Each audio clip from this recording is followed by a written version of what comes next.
দূরে যে যেখানে আছেন সবাইকে স্বাগত জানাচ্ছি আমি সুলতানা রহমান। আহ আজকে না, প্রতিবাদ জানানোর যখন ভাষা হারিয়ে যায় তখন একটা সমাজ আহ বিশৃঙ্খলার চূড়ান্ত পর্যায়ে পৌঁছে যায়।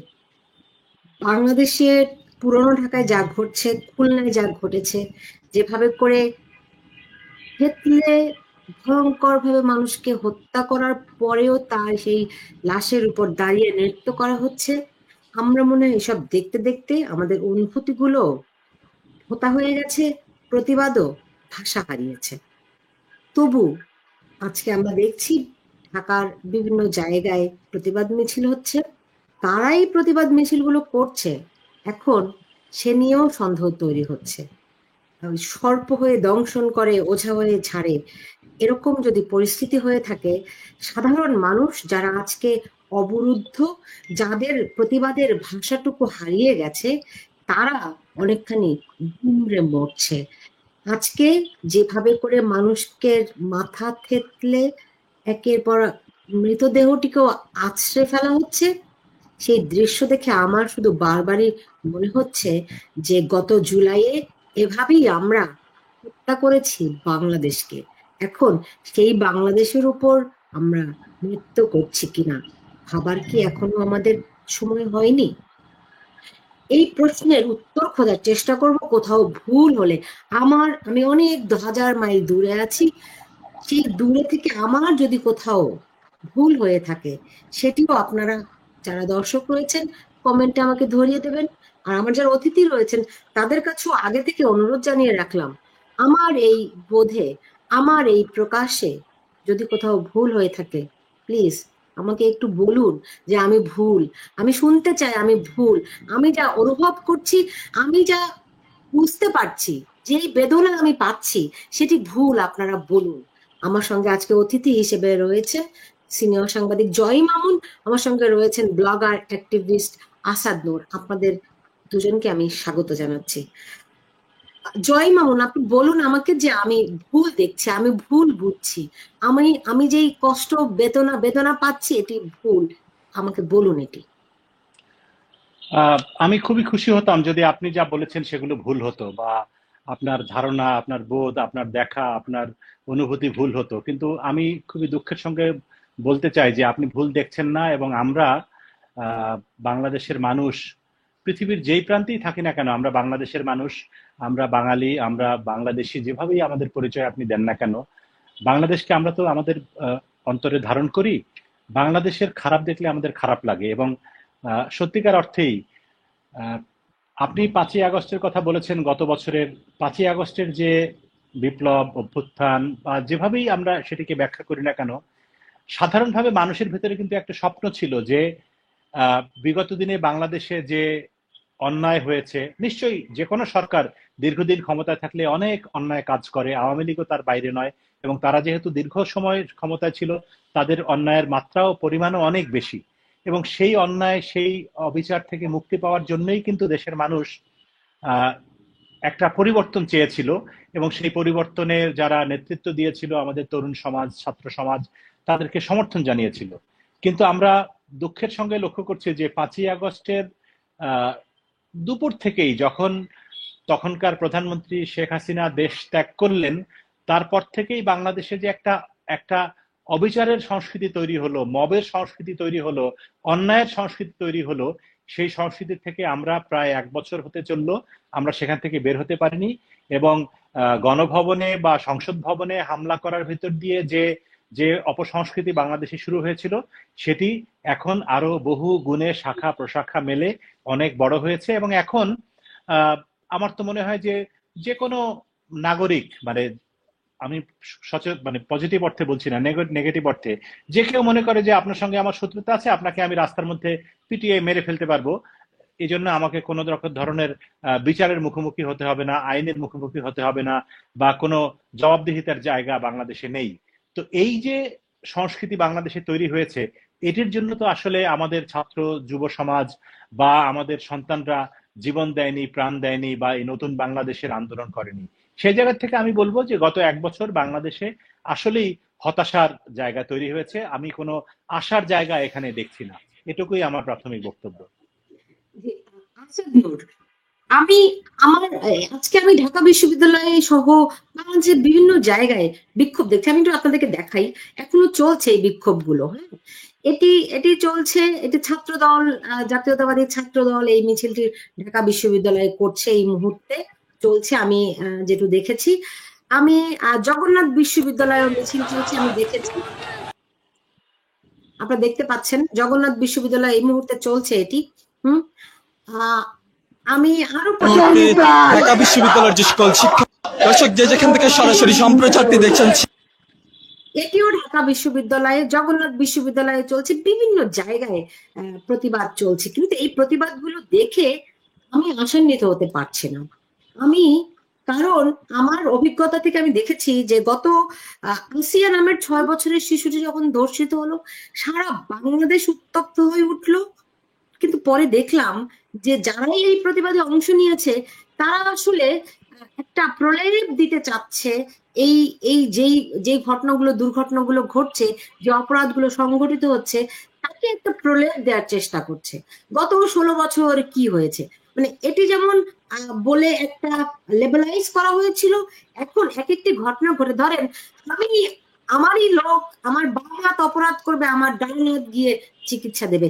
এই যদি হয় প্রবণতা, এই যাদেরকে আমি দেখালাম যারা এখন বিক্ষোভ করছে, এই বিক্ষোভ দিয়ে কি এই যে অপসংস্কৃতি বাংলাদেশে শুরু হয়েছে তার প্রতিকার কি হবে? না, হবে না। ধন্যবাদ আমাকে আমন্ত্রণ জানানোর জন্য। আপনি বিক্ষোভ কার বিরুদ্ধে করছেন এই বিষয়টা যদি না বোঝেন তাহলে এই বিক্ষোভের কোনো মানে দাঁড়ায়। আপনি আজকের এই দৃশ্যটা নিশ্চয়ই দেখেছেন, পুরান ঢাকার একজন ব্যক্তিকে কিভাবে, কি নৃশংস, আমি সেই বিবরণ দেওয়ার সাহসটুকু পাচ্ছি না। এবং আমি অবাক হয়েছি যে যারা এই ঘটনাটা ঘটাচ্ছে তারা তো সন্ত্রাসী, খুনি। আশেপাশে মানুষগুলো দেখবেন খুব খুব খুব রিল্যাক্স মুডে হেঁটে হেঁটে চলে যাচ্ছে, সবাই যার যার কাজ করছে, যার মাথায় বোঝা সে বোঝা নিয়ে যাচ্ছে, যে যেভাবে ছিল, মানে মনে হচ্ছে এটা একটা খুব স্বাভাবিক ঘটনা। হত্যা, খুন, ধর্ষণ যে দেশে এখন স্বাভাবিক, যে দেশে মানুষ হত্যা, ধর্ষণ এগুলোকে প্রতিবাদ করতে এখন খুব একটা উৎসাহ পাচ্ছেন। আপনি আসিয়ার কথা বলছিলেন, তারপরে কতগুলো ঘটনা আপনাকে প্রশ্ন করলে আপনি বোধহয় তার 10% বলতে পারবেন না, কারণ এত বেশি ঘটছে। আপনি কোনটা রেখে কোনটা করবেন? প্রতিবাদ যদি করতে হয়, প্রতিবাদ করতে হবে কার বিরুদ্ধে? সরকারের বিরুদ্ধে, কারণ সরকার পুরোপুরিভাবে ব্যর্থ। ডক্টর মোহাম্মদ ইউনূস কোনো বক্তব্য এইসব বিষয়ে রাখছেন? উনি বক্তব্য রাখবেন, নির্দেশ দেবেন, নিয়ন্ত্রণ করবেন, এটা ওনার দায়িত্ব। দায়িত্ব না পারলে দায়িত্ব ছেড়ে দেবেন। টালবাহানার তো কোনো মানে নেই। আমরা সবাই আহত, ইলেকশন হয় না, বাংলাদেশে ইলেকশন হয় না। এখন ইলেকশন হবে, ইলেকশন তো দূরের কথা, এখন মানুষ বাঁচবে কিনা? আপনি কি মনে করেন এই সরকার ইলেকশনের ঘোষণা দিলে নিয়ন্ত্রণ করতে পারবে? বিএনপি যে ঘটনাটি আজকে ঘটিয়েছে, পাথর দিয়ে দিয়ে যেভাবে, এই ঘটনাগুলোর মানে অতীতটা কি, কোথা থেকে বিএনপি এটা শিখেছে? আওয়ামী লীগ মানুষের উপরে জুলুম করেছে, নির্যাতন করেছে, কোনো সন্দেহ নেই। বিএনপি কি আওয়ামী লীগের কাছ থেকে এগুলো শিখেছে? মানুষকে দেবে কি? ইলেকশন হওয়ার সময় তারা তাদের যে শিক্ষা, তাদের যে চর্চা, চাঁদাবাজি, ডাকাতি, গুন্ডামি এমন কিছু নেই যে তারা করছে না। তাদের এই চর্চার বহিঃপ্রকাশ তো আমরা দেখবো ইলেকশনের ঘোষণা দেওয়ার পরে। আপনার কি মনে হয় যদি কোনো দেশ ফাংশন করে তাহলে এই কাজগুলো কেউ করতে পারে? এতটা এতটা দেখবেন যারা এই আক্রমণটা, মানে আজকের ঘটনাটাই দেই, কারণ কালকে এটা আবার আমরা ভুলে যাব, কালকে এই ঘটনা থাকবে না, আরো নতুন কিছু আসবে। আজকেরটাই উদাহরণ থাকুক। পুরান ঢাকার ওই ঘটনাটা দেখলাম, যারা মারছে একের পর এক ওই ব্যক্তির বুকের উপরে দাঁড়াচ্ছে, ইট, বড় বড় ইটের চাকা তো আছেই। তারা কি স্বাধীন? তার মধ্যে কোনো ভয় ডর নেই যে পুলিশ আসবে, আমি চলে যাই, আমার তো কাজ হয়ে গেছে। না, তারা মানে উৎসব বানিয়ে ফেলেছে। এই উৎসবের দায় অবশ্যই ইউনূস সরকারকে নিতে হবে। এবং যদি কেউ আন্দোলন করেন, যারা করছেন তাদেরকে ওই, আপনি তো সমুদ্রের মাঝখানে গিয়ে একটা বালতি নিয়ে নৌকার এদিক থেকে পানি নিয়ে ওদিকে দিলে আপনার কষ্ট হবে, আমি দেখে সেটা ব্যথিতই হব, রোদের মধ্যে আপনি খুব কষ্ট করছেন, কিন্তু এটা কোনো আউটকাম নেই। আপনি সন্ত্রাসীদের বিরুদ্ধে করছেন, সন্ত্রাসী তো ঘরে ঘরে সন্ত্রাসী এখন। আমি মনে করি আন্দোলন যারা করছেন তাদের কোনো লক্ষ্য উদ্দেশ্য আমি দেখতে পাচ্ছি না। এখন এই দুই শ্রেণীর মানুষ আন্দোলন করতে পারেন। এক হচ্ছে বিবেকের তাড়নায়, যে আমি এটা সহ্য করতে পারছি না, আমার কিছু করার দরকার, তাদেরকে ধন্যবাদ, তারা বসে নেই। অনেক মানুষকে, আমার অনেক পরিচিত মুখ, যাদেরকে অনেক আমি আমি বিদ্রোহী মনে করেছিলাম, অনেক সৎ মানুষ মনে করেছিলাম, তারা একদমই চুপ। কেন চুপ আমি জানি না, কেন চুপ আমি জানি না। এবং আরেক পক্ষ হচ্ছে যে আমাদের বিরোধিতা শত্রু কেন করবে, আমরাই আমাদের বিরোধী হই। মানে আওয়ামী লীগ যেভাবে শেষ নির্বাচনটা করলো আর কি, যে আমার দলেরই পক্ষে বিপক্ষে দুই দল দাঁড়িয়ে আমরাই আর কি। তো এই আন্দোলনের মধ্যে আমরাই পক্ষ আছে, আবার দেখবেন যে কিছু মানুষ যারা মনে করছে এটা প্রতিবাদ করা উচিত করছেন, আবার কেউ হয়তো ট্রেন্ডেও আছেন। কিন্তু এইভাবে আমার মনে হয় দেশ চলতে পারে না, এবং খুব দ্রুত এটা সমাধান করতে না পারলে আমরা যে ঘোষণা সমন্বয়কটা অনেক আগেই দিয়ে দিয়েছিলেন, সশস্ত্র বিপ্লব করবেন, গৃহযুদ্ধ, এগুলো তো আমার কথা না, অনেক আগে শুনেছি, বিশ্বাস করিনি, কিন্তু আমার তো মনে হচ্ছে পথ ওই একটাই বাকি।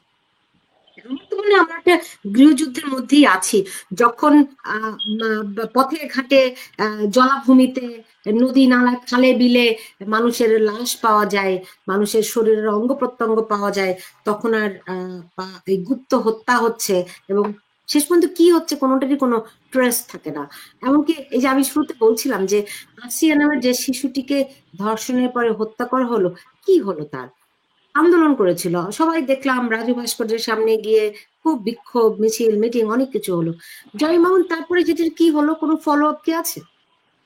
না, ফলো আপ আছে। ফলো আপ হচ্ছে যে মামলা হয়েছে, মামলায় আসামি গ্রেপ্তার হয়েছে, বিচার কাজ চলছে, মানে স্বাভাবিকভাবে যেটা হওয়ার কথা সেরকম হচ্ছে। কিন্তু আসলে যেই ঘটনাগুলি আমরা প্রত্যাশা করি যে খুব এইসব ঘটনার দৃষ্টান্তমূলক বিচার হবে, দৃষ্টান্তমূলক শাস্তি হবে, দ্রুততম সময়ের মধ্যে বিচার হবে, এবং সেরকম কোনো লক্ষণ আমরা দেখি না। কারণ হচ্ছে কি, আমি খুব পরিষ্কারভাবে বুঝতে পারি যে আসাদ নূর যে কথা বলছিলেন যে আসলেই তো এই দেশে তো একটা বিচারহীনতার সংস্কৃতির ভিতর দিয়ে আমরা যাচ্ছি, আমরা একটা একটা মাৎসনায়ের ভিতর দিয়ে যাচ্ছি, এবং সরকারে যারা আছেন তারা তো এই বিষয়ে কোনো রকম গা করছেন না।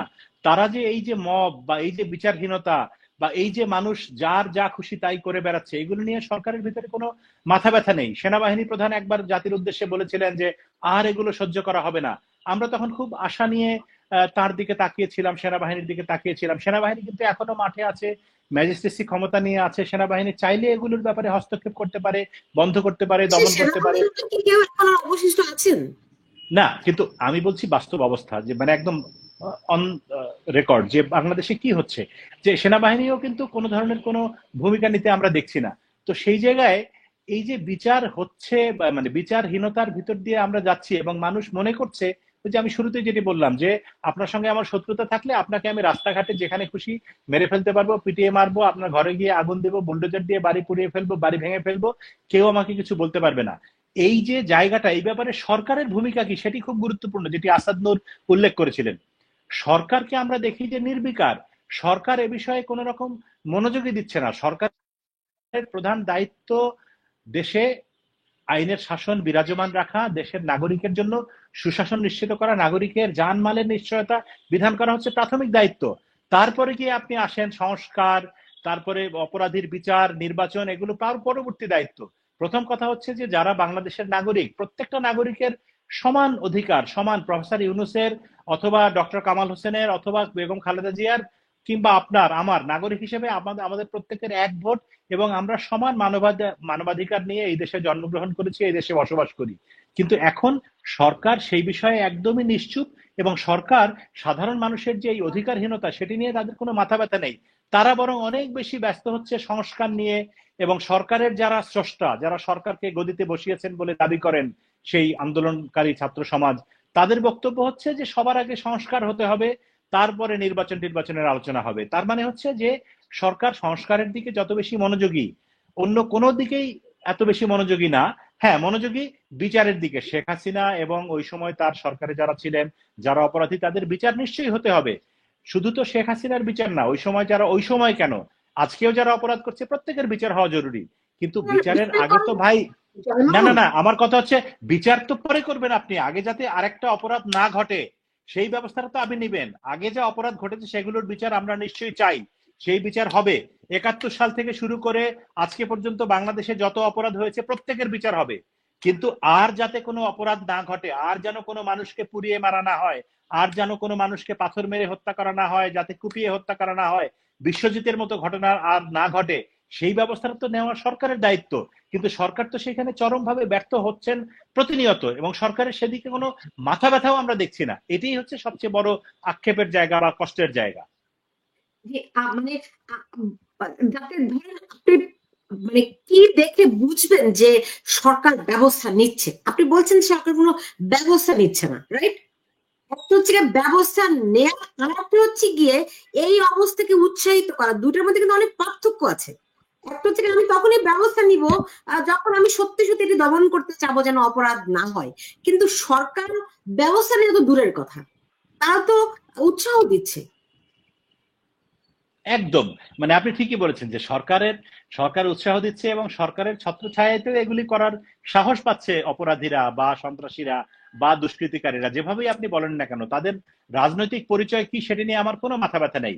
বিশ্বজিৎকে যারা কুপিয়ে হত্যা করেছিল এই পুরান ঢাকাতেই, তারা ছাত্রলীগ না যুবলীগ না ছাত্রদল, সেটা নিয়ে আমার কোনো মাথা ব্যথা নেই। আমার কাছে তারা খুনি অপরাধী, তাদের বিচার হওয়া দরকার। সেই বিচারের প্রত্যাশা আমরা তখন করেছি, বিচারের দাবি জানিয়েছি। জয়মান, এটা কিন্তু ভেরি সিগনিফিকেন্ট, অবশ্যই জিনিসটা উল্লেখ করতে হবে। আপনি যারা বিশ্বজিৎকে হত্যা করেছিল, আজকে এরকম একটি হত্যা দেখে যখন মানুষ প্রতিবাদ করছে, অনেকেই রেফারেন্সটা নিয়ে আসছে যে বিশ্বজিৎকেও তো এরকম করে হত্যা করা হয়েছিল, যেন বিশ্বজিৎকে এরকম করে পিটিয়ে হত্যা করেছিল ছাত্রলীগ, তাই এখন বুঝি এটা জাস্টিফাইড। সেই না ছাত্রলীগের কিন্তু ফাঁসি হয়েছিল, হ্যাঁ, বিশ্বজিৎকে হত্যা করেছিল তাদের ফাঁসি হয়েছিল, right? এবং এই সরকারটা আমাদের ছাড়া পেয়েছে, পালিয়ে গেছে কিভাবে? তাহলে আমি তো বলবো আওয়ামী লীগকে কৃতিত্ব দেওয়া কি উচিত নয়? তারা তাদের একটা রাজনৈতিক সরকার হওয়া সত্ত্বেও তারা তাদের ছাত্র সংগঠনের যারা জড়িত ছিল তাদের ফাঁসি দিয়েছিল। আজকে এই সরকারে এসে সেই অপরাধীরা ছাড়া পেয়ে তো গেছে, উল্টা বিশ্বজিতের মতো প্রতিদিন কাউকে না কাউকে কোথাও না কোথাও হত্যা করা হচ্ছে। না না, এবং ওই সময় হয় কি যে আসলে আমি যদিও আমি যারা এক শাসন না না প্রতিষ্ঠা না করতে চেয়েছে সুলতানা, করেছে। জি, সুলতানা, একটা জিনিস হচ্ছে কি, একটা অপরাধকে আর একটা অপরাধ দিয়ে জাস্টিফাই করা যায় না কোনোভাবেই। বিশ্বজিৎ হত্যাকাণ্ড চেষ্টা একটা অপরাধ করছে। ঘটে, হ্যাঁ, একটা অপরাধকে দিয়ে আর একটা অপরাধ কোনোভাবে জাস্টিফাই করা যায় না কখনোই। আওয়ামী লীগ সরকার অন্যায় করেছিল বলে এখনকার সরকার অন্যায় করবে, এটি তো হতে পারে না। আওয়ামী লীগ সরকার অনেক ভালো কাজ করেছে, অনেক খারাপ কাজও করেছে, আমরা সেই আলোচনায় নাই বা গেলাম। এখন তো আওয়ামী লীগ সরকার ক্ষমতায় নেই, এখন যারা ক্ষমতায় আছে তাদের কাছে আমাদের কি প্রত্যাশা। এবং এই সরকারটি একটি অন্যরকম সরকার, এটি জনগণের ভোটে নির্বাচিত সরকার নয়। এই সরকার একটা বিপ্লবের মধ্য দিয়ে, আন্দোলনের মধ্য দিয়ে, রক্তক্ষয়ী অভ্যুত্থানের মধ্য দিয়ে শত শত ছেলে মেয়ের জীবনের বিনিময়ে এই সরকার প্রতিষ্ঠিত হয়েছে। ফলে সেই সরকারের কাছে মানুষের প্রত্যাশা কিন্তু অনেক বেশি। তারা অনেক বেশি সুশাসন প্রতিষ্ঠা করবে, মানুষের জীবনের মূল্য করবে। এবং আর আপনি এই আন্দোলনের মামলা, আমি জানি আপনি এই আন্দোলনে একদম অকণ্ঠ সমর্থন দিয়েছিলেন।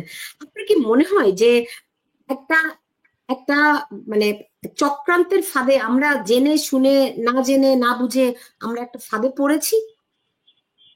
আমার কাছে মনে হয়, হ্যাঁ, আমি ওই আন্দোলনকে সমর্থন করেছিলাম এই কারণে যে তখন আমি আমার নিজের চোখে দেখেছি তো ঢাকা শহরের বাস্তবতা।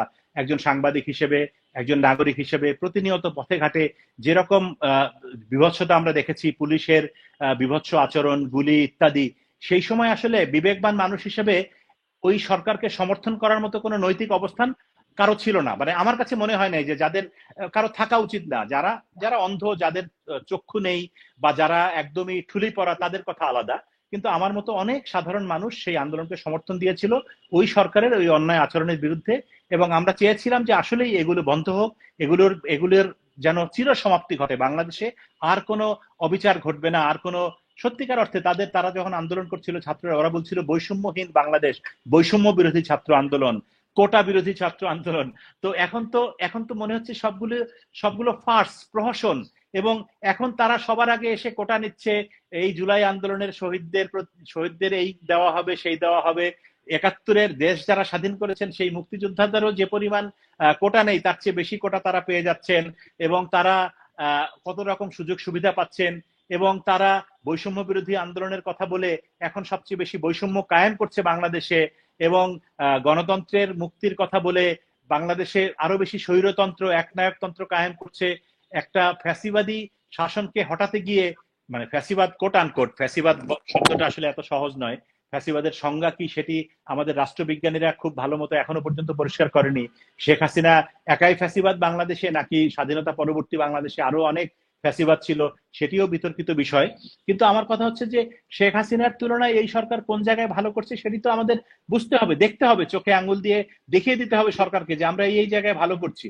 তো একটা মানুষ, একটা নাগরিক যখন দেশের ভিতরে তার জীবনের নিরাপত্তা পায় না, আইনের শাসন থেকে বঞ্চিত হয়, বিচারের অধিকার থেকে বঞ্চিত হয়, বিনা বিচারে বিনা অপরাধে গ্রেপ্তার হয়ে মামলার শিকার হয় এবং তখন জামিনের অধিকার থেকে বঞ্চিত হয়, তখন আপনি কিভাবে নিশ্চিত হবেন যে এখানে আইনের শাসন বিরাজমান এবং সরকার সেটি করতে চাচ্ছে? তো ৭১ মুক্তিযুদ্ধ ইতিহাস মুছে ফেলা সেই আলোচনায় নাই বা গেলাম, কিন্তু মূল কথা আমি যেটি বুঝি যে নাগরিকদের অধিকার বা সুশাসন প্রতিষ্ঠা সরকারের প্রাথমিক দায়িত্ব, তারপরে অন্যান্য সংস্কার, বিচার, নির্বাচন আমি মনে করি দ্বিতীয়, তৃতীয় এবং অন্যান্য চতুর্থ দায়িত্ব। কিন্তু প্রথম কাজ হচ্ছে একটা সরকার যখন থেকে দায়িত্ব নিল তখন থেকে দেশের নাগরিক, প্রত্যেকটা নাগরিকের অধিকার, বেঁচে থাকার অধিকার, সম্পদের অধিকার, সম্পত্তির অধিকার, চলাফেরার অধিকার, স্বাধীন বাক স্বাধীনতার অধিকার, সমাবেশ করার অধিকার, অর্থাৎ আমাদের সংবিধানে যেসব অধিকার নিশ্চিত করা হয়েছে, আমাদের সংবিধান আপনি বাদ দেন, সারা পৃথিবীতে মানবাধিকার হিসেবে স্বীকৃত যেসব অধিকার, সেই অধিকারগুলো যদি নিশ্চিত করতে আপনি না পারেন, তাহলে সরকার হিসেবে আপনি চূড়ান্ত রকমের ব্যর্থ। যতই আপনি জ্ঞানের কথা বলেন, সেই জ্ঞানের কথা ধুয়ে তো পানি খেলে মানুষের জীবন বাঁচবে না। আপনি একটা নির্বাচনের কথা বলছিলেন। দেখুন, এই বর্তমানে যে পরিস্থিতি, এটা অনেক আগে থেকে বলা হচ্ছিল, একদম শুরু থেকেই কিন্তু অনুমান করা যাচ্ছিল। এখন আমরা একেবারে দৃশ্যমান, আমাদের চোখের সামনে এখন এগুলো ঘটছে। বলা হচ্ছিল যে আসলে নির্বাচন যাতে না হয় সেই জন্য দেশে যতভাবে অরাজকতা তৈরি করা যায় সেটা করবে। তখন একটা গৃহযুদ্ধ হলে, একটা যুদ্ধ পরিস্থিতি বা এরকম অরাজকতার মধ্যে থাকলে তখন বলবে যে এভাবে নির্বাচন কেমন করে হবে, যাতে করে নির্বাচনটি না হয়, নির্বাচন বানচাল করার পায়তারা।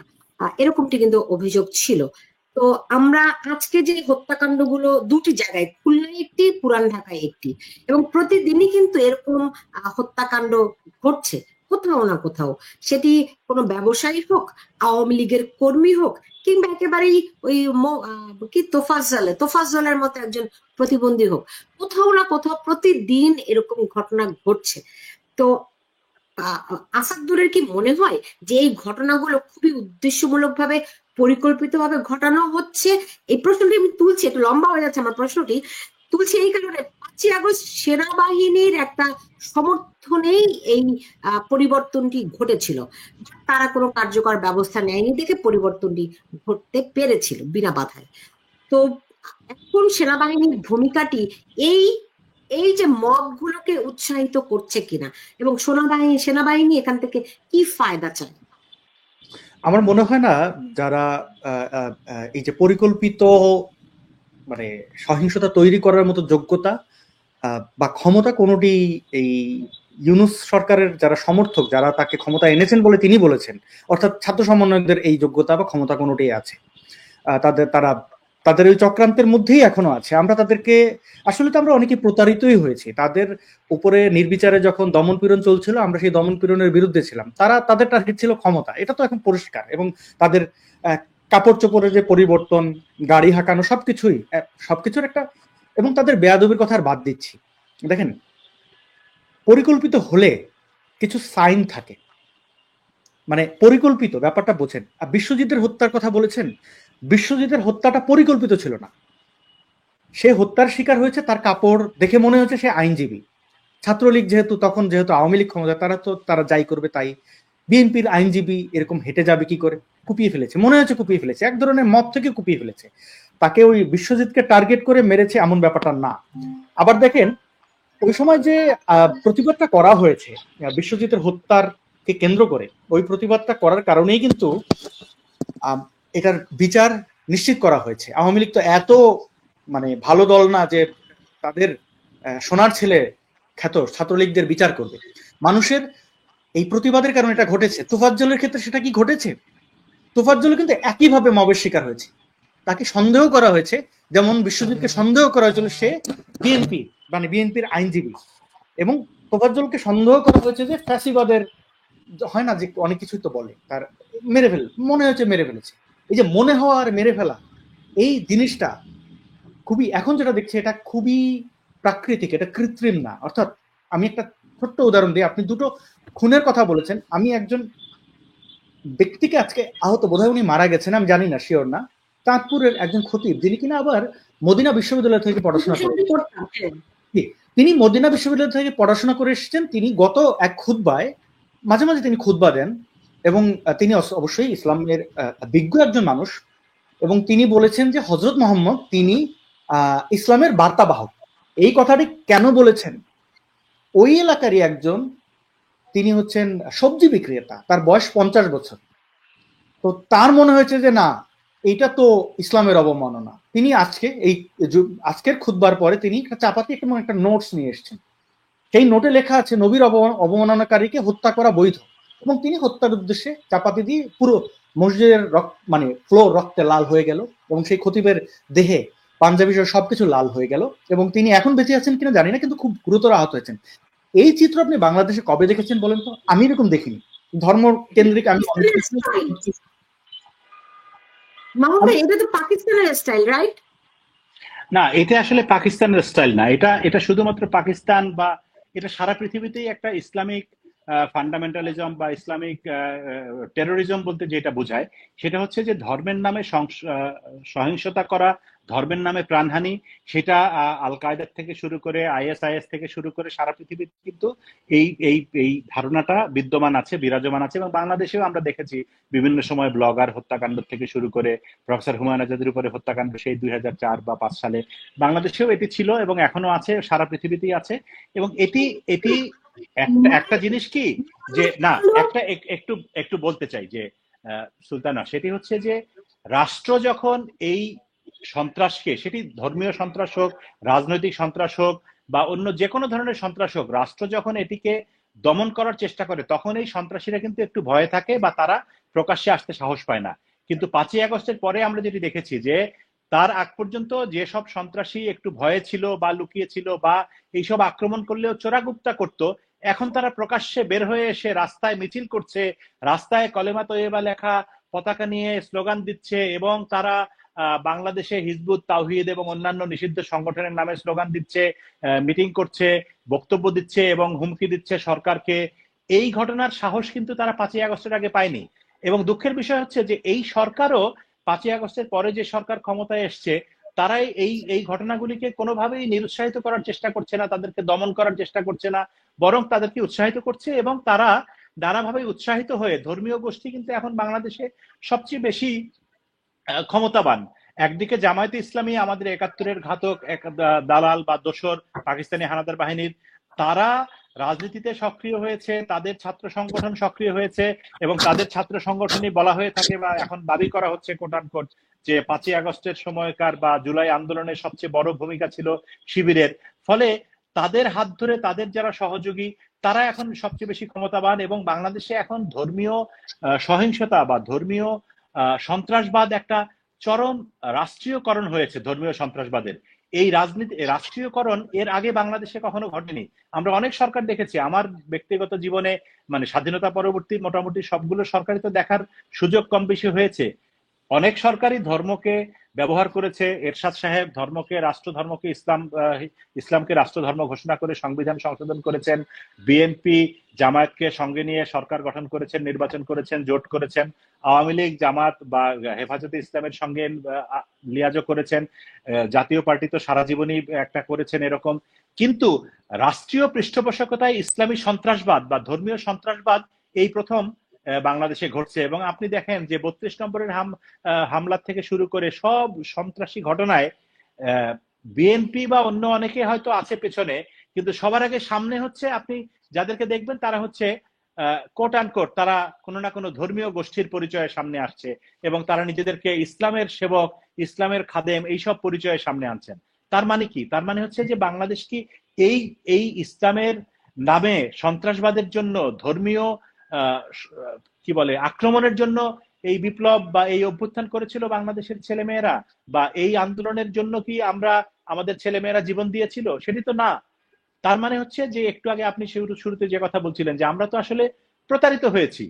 আপনার মনে থাকার কথা বা আমাদের সকলের মনে আছে যে 5ই আগস্টের আগে যখন জুলাইয়ে আন্দোলন চলছে, তখন একবার শেখ হাসিনা, তখনকার প্রধানমন্ত্রী, ছাত্রদেরকে আন্দোলনের আহ্বান জানালেন এবং তারা ফেসবুকে নানা জায়গায় দেয়ালে লিখলেন যে রক্তের দাগ শুকায় নাই, রক্তের উপর দিয়ে আলোচনায় আমরা যাব না। তার মানে কি? বঙ্গবন্ধু 7ই মার্চের ভাষণের কপি করে।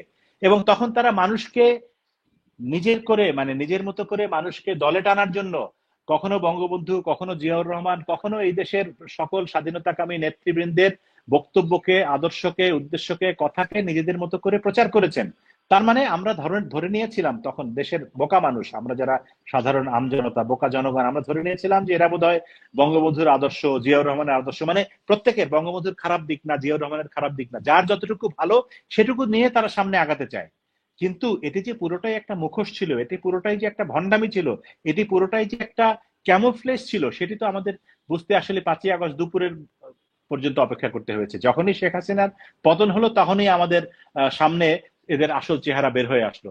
এবং এরা অনেক সিনিয়র সাংবাদিক, অনেক ভালো সাংবাদিক, আপনাদেরকে দেখে আমরা অনেক সাংবাদিকতা শিখেছি। আপনি কেমন করে বুঝতে পারলেন না যে এইটা এরা মুখোশের আড়ালে স্বাধীনতা বিরোধী চক্র? না, সেটা আমি আমি যতই বড় সাংবাদিক হই না, ভালো সাংবাদিক হই না, অভিজ্ঞ সাংবাদিক হই, আমার মতো তো আসলে অনেকেই বুঝতে পারেননি। আমি তো রাজনীতির মানুষ না, আমি জীবনে কোনোদিন ছাত্র রাজনীতিও করিনি, ফলে আমার পক্ষে এটা আসলে রাজনীতির এই মারপ্যাচ বোঝা সম্ভব না। আমি মনে করি যে এখানে একটা আমাদের রাজনৈতিকদের ব্যর্থতা আছে, তার চেয়ে বড় ব্যর্থতা আছে গোয়েন্দা সংস্থার। আমাদের রাষ্ট্রীয় যে গোয়েন্দা সংস্থা, সেটি আমরা যদি সেই 1975 সাল থেকে শুরু করি এবং 75 সাল থেকে আজকে পর্যন্ত, আমি সব জায়গায় দেখি যে আমাদের গোয়েন্দা সংস্থা সরকারকে সেই রিপোর্টগুলি দেয় যেই রিপোর্ট দেখলে বা শুনলে সরকারের প্রধান ব্যক্তি খুশি হবেন, মানে তিনি বা তারা অখুশি হবেন সেরকম কোনো রিপোর্ট তারা দেন না, বা তারা সংগ্রহ করতে পারেন না, আমি জানি না। কিন্তু এই গোয়েন্দা সংস্থাগুলির ব্যর্থতা, সরকারের ব্যর্থতা, রাজনৈতিক ব্যর্থতা, এবং সামগ্রিকভাবে আমি মনে করি যে সাংবাদিক হিসেবে আমাদের সংবাদ মাধ্যমেরও ব্যর্থতা আছে, যে আমরা কেউই এগুলির কোনো কিছু টের পাইনি। আমরা সত্যিকার অর্থে এদেরকে মনে করেছিলাম যে এটা কোটা সংস্কারের আন্দোলন বা একটা বৈষম্য বিরোধী আন্দোলন, কিন্তু এটি যে আসলে বাংলাদেশের ইতিহাস মুছে দেবার আন্দোলন, স্বাধীনতা ধ্বংস করার আন্দোলন, 71কে ধুলায় মিশিয়ে দেবার আন্দোলন, বঙ্গবন্ধুকে অস্বীকার করার আন্দোলন, সেটি সেটি আসলে আমরা বুঝিনি। আমরা শুধু বুঝেছিলাম যে শেখ হাসিনা সরকারের যে অন্যায় অবিচার আছে সেগুলির বিরুদ্ধে আন্দোলন। সেটি আমি আমি এই ব্যর্থতা স্বীকার করতে আমার সামান্যতম কোনো কুণ্ঠা নেই। আমি স্বীকার করি যে সেটি আমরা বুঝতে ভুল করেছিলাম। যে আসাদ নূর, আমার মনে হয় এই ভুলটা অনেকেই করেছে, কারণ মামুন এটা দোষেরও কিছু নেই। একজন পেশাদার সাংবাদিক, তাই না? দোষের কিছু না এই কারণে যে আমার দেশের পুলিশ আমার দেশের শিক্ষার্থীদেরকে গুলি করে হত্যা করছে, এইটা তো কোনো সুস্থ বিবেকবান মানুষের পক্ষে মেনে নেওয়া সম্ভব নয়। এবং আপনি বলছেন যে বঙ্গবন্ধুর ভাষণ ব্যবহার করা হয়েছে, রক্তের দাগ শুকায় নাই, আমি জানি বঙ্গবন্ধুর ডায়লগ, রাইট? তো এইভাবে করে আমাদের জাতিগত কোড ব্যবহার করে আমাদেরকে এই আন্দোলনে সম্পৃক্ত করা হয়েছে। কারণ আমরা আমি যে কথাটি বললাম, যে আমি যখন দেখবো আমার সন্তানকে আমার পুলিশ হত্যা করছে, এটি এটি আমাদের আমাদের আমরা আমরা মেনে নেওয়ার মতো জাতি নই। আমরা সবাই রাস্তায় নেমে যাবো, এবং সেটিই হয়েছে। এই যে একটা দীর্ঘ পরিকল্পনা, কেন তখনকার সরকার মানুষকে বোঝাতে ব্যর্থ হলো? অনেক ধন্যবাদ। আমি আমার আগেরও একটু বক্তব্য আছে, ওটা একটু বলবো। প্রথম হচ্ছে যে তারা ব্যর্থ হয়েছে কারণ তারা দানবে পরিণত হয়েছিল। তারা দানবে পরিণত হয়েছিল বলেই জয় মামুন ভাই বলি, সুলতানা রহমান বলি, আর যার কথাই বলি না কেন, যাদেরকে অনেকে এখন লাল বদর আলবদর বলে গালাগালি করে, আমাকেও করে, তো এই আমরা তো এর চেয়ে বড় একটা দানব আওয়ামী লীগকে দেখেছি। ওই দানবের সামনে আসলে এদের বোঝা যায়নি। আর এরা যেহেতু খুব মাঠ থেকে উঠে আসা মনে হয়েছে এবং তাদের আন্দোলনের দাবিগুলো যৌক্তিক ছিল, আমরা সমর্থন দিয়েছি, এটা কারোর অন্যায় নয়। হ্যাঁ, আমরা প্রতারিত হয়েছি, আমি প্রতারিত হয়েছি। আমি যদিও শেখ হাসিনার পতন চাইনি, কারণ আমি জানি ওই এক দফা ওই পতন হলে এখানে জামাত ক্ষমতায় আসবে বা বিএনপি ক্ষমতায় আসবে, এবং তাদের সময়কালটা আমার দেখার দুর্ভাগ্য হয়েছিল। মানে 2001 থেকে 2005 বলেন বা এর আগেও, মানে আমি ওই ছাত্র জীবনে আমি দেখেছি বাংলাদেশে যারা সাংবাদিকতার আইকনিক ক্যারেক্টার, তার মধ্যে অবশ্যই জয় মামুন ভাই। মানে আমাদের শৈশবে মাইক্রোফোন হাতে নিয়ে, তখন জয় মামুন ভাইয়ের দাড়ি ছিল না, হিরোর মতো দাঁড়ানো, মানে তো আমি জয় মামুন ভাইকে মানে খুব শ্রদ্ধা এবং ভালোবাসা জানিয়েই বলতে চাই যে ভাই, আপনাদের কাছ থেকে আমরা শিখেছি যে সাংবাদিকতার মানে এটা না যে কারোর বক্তব্য তুলে ধরা, ফ্যাক্ট তুলে ধরা, আপনি বের করবেন কি হয়েছে। তো এইটা আবার জুলাইয়ের সময় আপনি যদি ওই এদের উদ্দেশ্য কি বের করার চেষ্টা করেন, আসলে সম্ভব ছিল না। কারণ বঙ্গবন্ধুর বাংলায় বৈষম্যের ঠাঁই নেই যারা বলে, যারা পুরো গণজাগরণ মঞ্চের যে অসহিংস আন্দোলনটাকে পুরো কপি পেস্ট করেছে, মাথায় পতাকা বাঁধা। আপনি দেখেন গণজাগরণ মঞ্চের মানে আমাদের দেশপ্রেম যে গানগুলোতে জাগ্রত হয়, ধনধান্যে পুষ্পে ভরা, এই যে গানগুলো নানান কণ্ঠে এগুলো তো বাজানো হয়েছে। আমি আমার একজন খুব কাছের শিক্ষক, তার একটা শেয়ার করা ভিডিও দেখছিলাম, তিনি জুলাইয়ের 17 তারিখ এই ভিডিওটা, সেখানে যে স্লোগানগুলো দেখলাম সেগুলো তো প্রগতির স্লোগান ছিল, সত্যি বৈষম্যের বাইরে দাঁড়িয়েছিল তারা। সেই মুখদের কিন্তু আমরা দেখতে পাইনি, কারণ ওই ম্যাটিকুলাসলি ডিজাইনের যে অংশ, যে আউটপুট, সেটা আমরা এখন দেখতে পাচ্ছি। দেখুন, আপনাকে বুঝতে হবে টার্গেটেড আক্রমণ কোনটা আর কোনটা নয়। ডক্টর মোহাম্মদ ইউনূসকে জিজ্ঞেস করা হয়েছিল যে এই যে ধর্মীয় মৌলবাদী, এরা এখন প্রকাশ্যে তাদের ফ্যানাটিসিজম ছড়াচ্ছে, এদের ব্যাপারে কোনো ব্যবস্থা? উনি বললেন সবারই তো বাক স্বাধীনতা আছে, সবার কথা বলবে। কথা বলা মানে এখন ধর্মীয় সন্ত্রাসীদের কথা বলার মানে হচ্ছে আজকে খতিবের সাথে যেটা করা হয়েছে, এটা হচ্ছে তাদের কথা বলার স্বাধীনতা। এবার হচ্ছে বিবেক কোথায়? আপনাকে আমি সাংবাদিকতার ছাত্র নই, কিন্তু আপনারা দুইজনেই বুঝবেন, যেহেতু এটা এই বিষয়ে আপনারা খুবই খুবই খুবই যোগ্যতা সম্পন্ন মানুষ। মসজিদের কমিটি নিয়ে ঝগড়াঝাটি হয় আমরা শুনেছি, তারা করে ঝগড়াঝাটি, দুই পক্ষ তৈরি হয়ে যায়, বা দুইটা গ্রাম এক হয়ে তারা মসজিদের মধ্যে তর্কাতর্কি করে, এটা হয়। কিন্তু একজন সবজি বিক্রেতা একটা চাপাতি হাতে নিলেন এবং একটা নোটস নিয়ে এসে তিনি মসজিদে ঢুকলেন, ওই নামাজের পরে ওই মসজিদের খতিবকে কোপালেন। এইটা কিন্তু চারটিখানি বিষয় না, এটা একটা বড় একটা সাইন। খেয়াল করে দেখেন, আপনি একজন রাজনীতিবিদকে মঞ্চে উঠে একটা জুতো মেরে দিতে পারবেন, পরে যদি আপনি তার অনুসারীদের কাছ থেকে আপনি আঘাতপ্রাপ্ত হবেন, কিন্তু একজন ধর্মীয় নেতা বা একজন ইমামের গায়ে হাত তোলা, এটা আসলে ওই মসজিদের সবাইকে মেরে, বা মানে এমন কোনো ক্ষমতাবান যেতে হবে তার হাতে হয়তো কোনো বড় কোনো বোমা।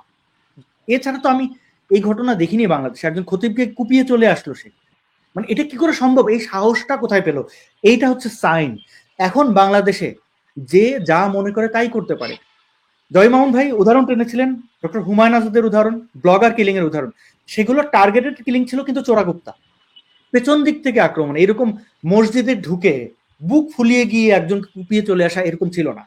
জঙ্গিরা সবসময় এরা কাওয়ার্ড, এরা চোরাগুপ্তা হামলা করে, এরা জানিয়ে কিছু করে না, গোপনে এসে আপনাকে তাদের মতাদর্শ প্রতিষ্ঠার জন্য আপনাকে হত্যা করাটা তাদের কাছে গুরুত্বপূর্ণ মনে করে, তাই হত্যা করে। এভাবে আমি যে কেউ হত্যা হয়ে যেতে পারে এটা জানি, কিন্তু এইভাবে মানে সবার সামনে গিয়ে তো এই কাজটা করেনি। আপনি যতগুলো হত্যা দেখেন, পুরো ইয়ে দেখেন, এদের এদের এদের কিছু সাইন ছিল। একজন সবজি বিক্রেতা, তার মনে হয়েছে যে নবীকে অপমান করেছে, সে গিয়ে খতিবকে কুপিয়ে চলে আসলো। এই সাহসটুকু রাষ্ট্র তাকে দিয়েছে, এবং এই সাহস দেওয়ার কারণে আজকে আমরা যে পরিস্থিতি দেখছি, এই পরিস্থিতির জন্য আসলে এখন ভবিষ্যৎ খুব অন্ধকার বলে মনে করি। এবং আপনি বলছিলেন যে আমি দুঃখিত, আপনার ওই প্রশ্নটা বোধহয় আমি টাচ করে গেছি, যে এখন কি হবে, মানে এই থেকে পরিত্রাণের। ওটার উত্তর আপনি মোটামুটি একটা দিয়েছেন। এটা যে আপনি বলছেন যে এটা অনেক সাহসের বিষয় যে একজন ইমামকে এভাবে আঘাত করা। মামুন ভাই, আপনি নিশ্চয়ই দেখেছেন যে মেট্রো রেলের যেই পিলার গুলো, সেই পিলারে অনেক রকম পেন্টিং ছিল, গ্রাফিতি ছিল, রাইট? সেখানে ব্লগারদের যেই পেন্টিংটা ছিল ব্লগার হত্যা নিয়ে, সেইটা কিন্তু মুছে দেওয়া হয়েছে। এবং আচ্ছা, এখন এটা না না এটার প্রসঙ্গে যেটি বলতে চাই সেটি হচ্ছে যে শুধুমাত্র এই পেন্টিং মুছে দেওয়া একটা বড় ঘটনা আমার কাছে মনে হয় না। আপনি বাংলাদেশের সকল জায়গা থেকে মুক্তিযুদ্ধের মুছে দেওয়া না, এটা একটা ইন্ডিকেশন কিনা যে সরকার, এই যে একজন ইমামও যে এই সরকারের কাছে নিরাপদ নয়, ওইটার একটা ইন্ডিকেশন কিনা? কারণ আপনি অন্য পিলার গুলো আছে, শুধুমাত্র ব্লগারদের যেটি, ওটি আপনি মুছে দিয়েছেন চাপে। এই না না এখন আমি বলি সুলতানা, আমি বুঝতে পেরেছি কথাটা হচ্ছে যে অন্য পিলার গুলিতে তো ফুল পাখি লতা পাতার ছবি আছে, সেখানে তো কোনো সমস্যা নাই। সমস্যাটা হচ্ছে যেখানে ব্লগারদের ছবি আছে সেটি মুছে দিতে হবে, কারণ ব্লগারদের যারা হত্যা করেছে তারা তো এই সরকারের সহযোগী, তারা তো এই সরকারকে ক্ষমতায় এনেছে। এবং জেল থেকে বের হওয়া থেকে শুরু করে 5ই আগস্টের আগে আপনি দেখেছেন যে তারা বন্দুক নিয়ে AK-47 রাইফেল নিয়ে বলেছে যে আমরা তো এই দেশ স্বাধীন করেছি। নারী নির্যাতনকারী একজনকে ধরলো না, সে বলেছে যে আমি তো অস্ত্র জমা দিয়েছি অমুক ভাইয়ের কাছে, আমি তো গুলি করেছি 5ই আগস্টের আগে, তা আমাকে কেন গ্রেফতার করবে?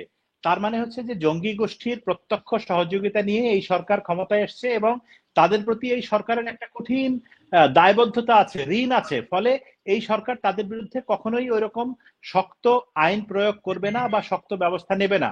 এবং আরো পরিষ্কারভাবে যদি বলি যে জামাত শিবির এখানে একটা বিরাট ভূমিকা পালন করে। জামাত ইসলামী রাজনৈতিকভাবে তারা একটা রাজনৈতিক দল, কিন্তু তাদের যে আদর্শ, সেই আদর্শ তো বাংলাদেশের এইসব মুক্ত বুদ্ধির সঙ্গে যায় না। তারা তো চিরকালই এইসব মুক্ত বুদ্ধির বিরোধিতা করে এসছে, এবং এইসব হত্যাকাণ্ডের সঙ্গে যারা জড়িত, ব্লগার হত্যা ইত্যাদি, তাদের বহু জনের ব্যাকগ্রাউন্ড আমরা দেখেছি জামাত শিবিরের। ফলে এই সরকার আরেকটা তাদের প্রশ্ন করতে ইচ্ছে করছে, আমি পরে ভুলে যাবো দেখে প্রশ্নটি করছি। আমার বলেন। মনে আছে ডক্টর মোহাম্মদ ইউনূস যেদিন নোবেল প্রাইজ পেলেন, আপনি তখন এটিএন বাংলায় ছিলেন। আমার মনে আছে আপনি লাইভ করেছিলেন, এবং তখন তো লাইভ এত এত ছিল না, অল্প স্বল্প লাইভ তখন হতো, এবং খুবই নিয়মতান্ত্রিক ভাবে লাইভ গুলি হতো। তো যখন ডক্টর মোহাম্মদ ইউনূস নোবেল পেলেন, আপনি তাকে জড়িয়ে ধরে সেই লাইভ করেছিলেন, তার সঙ্গে আপনার ভুল অত্যন্ত। ভুল ভুল ভুল একটু কারেকশন। আমি ওনাকে জড়িয়ে ধরিনি, উনি আমাকে জড়িয়ে ধরেছিলেন। ভিডিও এখন আপনাকে আমার জড়িয়ে কাছে ধরে আছে। ফুলে গাঁদা ফুলের মালা গলায়, এখনো আমার হ্যাঁ, চোখে লেগে আছে সেই হ্যাঁ। গাঁদা ফুলের মালা গলায় ছিলেন উনি, রাইট? খুবই একটা বাংলাদেশের জন্য একটা অনেক আনন্দের দিন ছিল, এবং আপনার সঙ্গে অনেক ভালো সুসম্পর্ক তার ছিল। আপনি কি কোনোদিনও অনুমান করতে পেরেছিলেন ডক্টর মোহাম্মদ ইউনূস এই জঙ্গি গোষ্ঠীকে পৃষ্ঠপোষকতা করবে? সোজা উত্তর হচ্ছে না। আমি কখনো এরকম ভাবিনি। প্রফেসর মোহাম্মদ ইউনূসকে আমি অসম্ভব শ্রদ্ধা করতাম। উনি যখন গ্রামীণ ব্যাংকের এমডি, তখন থেকেই ওনার সঙ্গে আমার খুবই সুসম্পর্ক। আমি গ্রামীণ ব্যাংকের উপরে, ওনার মাইক্রো ক্রেডিটের উপরে অসংখ্য রিপোর্ট করেছি, বহু জায়গায় গিয়েছি বাংলাদেশের গ্রামে গঞ্জে। ওনার সঙ্গে, ওনাকে ছাড়া গ্রামীণ ব্যাংকের মাইক্রো ক্রেডিট নিয়ে যারা উপকৃত হয়েছেন সেই নারীদের উপরে, বা ব্রিটেনের রানী, কি বলে, কি স্পেনের রানী সোফিয়া বাংলাদেশে এলেন, এরকম অনেকে এসছেন বাংলাদেশে গ্রামীণ ব্যাংকের কার্যক্রম দেখতে। আমি তাদের সঙ্গে গিয়েছি, প্রফেসর ইউনূস ছিলেন, রিপোর্ট করেছি। এগুলো বললে না এখন মনে হবে যে আমি বোধহয় মানে এক ধরনের ওনার দোসর, কিন্তু আমি সেই জায়গা থেকে বলছি না, সাংবাদিক হিসেবে বলছি যে এগুলো আমার জন্য খুবই উজ্জ্বল, স্মরণীয় স্মৃতি, গর্বের বিষয়। এবং প্রফেসর ইউনূস যেদিন নোবেল পুরস্কার নিলেন নরওয়ের অসলোতে, সেদিন বাংলাদেশের ৩-৪ জন সাংবাদিক সেখানে গিয়েছিলেন, আমি তাদের মধ্যে একজন। শাইখ সিরাজ ভাই ছিলেন চ্যানেল আই এর, এরকম আরো কয়েকজন ছিলেন। তো তখনও কিন্তু আমরা খুবই, আমি সেই প্রেস কনফারেন্সে যেখানে সারা পৃথিবীর সব বড় বড় সাংবাদিক, সেখানে আমি ওনাকে প্রশ্ন করেছিলাম, এবং উনি সেই প্রশ্নের উত্তর দিয়েছিলেন, এবং আমি ওনাকে বলেছিলাম যে আপনি যদি উত্তরটি বাংলায় দেন, কারণ আমার অডিয়েন্স তো বাংলায় শুনতে আগ্রহী। উনি সেই উত্তর দিয়েছিলেন, এবং সেখানে আমরা খুব সুন্দর সময় কাটিয়েছিলাম। এবং তারপরে যখন 2007 সালে উনি সরকার প্রধান হিসেবে দায়িত্ব নিতে পারেন, এরকম একটা আলোচনা হলো। আমার মনে আছে যে আমি ওনাকে সরাসরি ফোন করেছিলাম 111 এর একদিন দুদিন আগে, যে এরকম স্যার শুনলাম আপনি দায়িত্ব নিচ্ছেন। তো উনি বললেন, উনি আমাকে যেটি বলেছিলেন যে হ্যাঁ এরকম একটা আলোচনা ছিল, আমাকে অনেকে রিকোয়েস্ট করেছিল, মানে তখনকার অ্যাম্বাসেডর ইত্যাদি, আমি মানা করে দিয়েছি। তো উনি আমাকে বললেন, তোমার কি মনে হয় ভুল করলাম না ঠিক করলাম? এটা কেউ বিশ্বাস করবে না, কিন্তু প্রফেসর ইউনূস এখনো জীবিত, আমিও জীবিত। এটি আমি মিথ্যা বলছি না, অন রেকর্ড বলছি যে প্রফেসর ইউনূস আমাকে বললেন, তোমার কি মনে হয় ভুল করলাম না ঠিক করলাম? তা আমি বললাম, স্যার আপনি সম্মানিত মানুষ, রাজনীতি ভেজালের জায়গা, আমার মনে হয় আপনি ঠিকই করেছেন, এইসব সরকারের মধ্যে যাওয়া আপনার ঠিক না। তো যাই হোক, সেটি ভিন্ন আলোচনা। ব্যক্তিগত জায়গা থেকে আমি ওনাকে খুবই শ্রদ্ধা করি বা করতাম। আমি খুবই আশাহত, আমি খুবই আশান্বিত ছিলাম যে যখন যাই হোক 5ই আগস্টে যাই হলো হলো, বাংলাদেশে শেখ হাসিনার পতন হলো, এবং যখন 8 তারিখে প্রফেসর ইউনূস আসলেন এবং উনি শপথ নিলেন বঙ্গভবনে, আমি সেই রিপোর্টার হিসেবে সেই অনুষ্ঠানে কভার করতেও গিয়েছিলাম। তখনও ওনার সাথে আমার দেখা হয়েছে, এবং আমি ভেবেছিলাম যে উনি দায়িত্ব নেওয়ার পরে, এবং আরো অবাক করা কাণ্ড আমি বলি এখানে, একটু সময় যদি আপনার থাকে 1 মিনিট, যে প্রফেসর ইউনূসের 71 সালের ভূমিকা নিয়ে অনেকে অনেক প্রশ্ন করেন, কিন্তু আমি জানি যে তিনি 71 সালে বাংলাদেশের পক্ষে কাজ করেছেন। তিনি তখন মার্কিন যুক্তরাষ্ট্রে পিএইচডি বা কোনো একটা উচ্চ শিক্ষার্থী ছিলেন, এবং সেখানে তারা কাজ করেছেন। তিনি তার সঙ্গে আমাদের প্রয়াত সাবেক অর্থমন্ত্রী আবুল মাল আব্দুল মুহিত, ওনারা একসঙ্গে কাজ করেছেন বাংলাদেশের পক্ষে। তিনি একটা পত্রিকা সম্পাদনা করতেন, তিনি লেখালেখি করেছেন। ফলে প্রফেসর ইউনূস কোনোভাবেই রাজাকার না, বা পাকিস্তানপন্থী না, বা বাংলাদেশের স্বাধীনতার বিরোধী শক্তি না। তিনিও বঙ্গবন্ধুর নামে, জয় বাংলার নামে, বাংলাদেশ স্বাধীনতার নামে এই দেশের মুক্তিযুদ্ধের পক্ষে কাজ করেছেন।